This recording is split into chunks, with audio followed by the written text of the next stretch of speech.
Dalam salat berjemaah ada imam, ada makmum. Salah satu yang perlu kita perhatikan,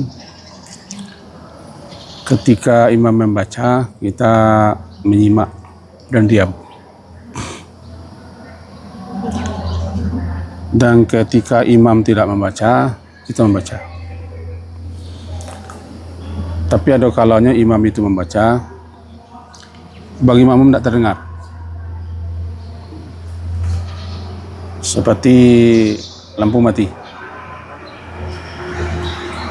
pengeras suara tidak ada,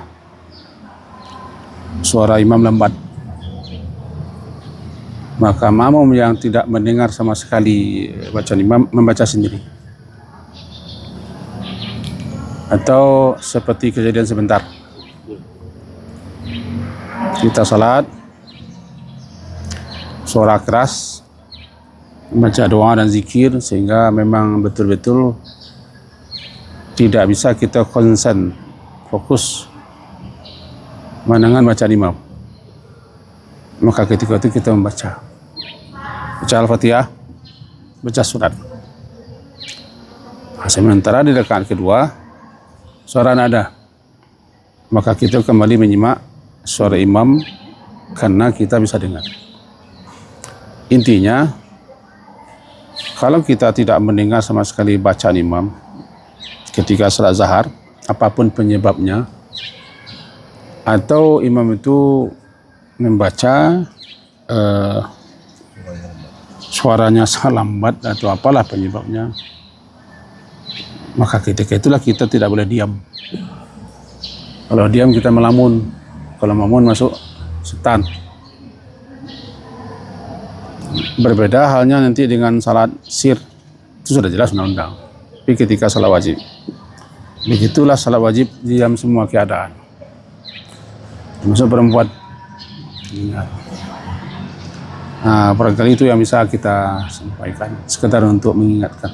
Sama ada lagu, silakan ya. Intinya Assalamualaikum warahmatullahi wabarakatuh. Terkait penyampaian tadi apabila ada gangguan sehingga tidak terdengar suara imam, kita dianjurkan untuk membaca. Pertanyaannya apabila imam membaca ini sudah separuh, atau tidak terdengar lagi separuh berikutnya, sudah setengah berikutnya. Pertanyaannya, apakah kita lanjutkan yang tidak terdengar atau dari awal? Itu pertama. Yang kedua, terkait dengan ada burung-burung atau kotorannya, bagaimana apakah najis atau gimana? Kemudian ketika mungkin kita kategori najis, apa kita langsung keluar dari rumah atau gimana? Terima kasih ya, ringkas saja. Kapan kita tidak mendengar, kita baca.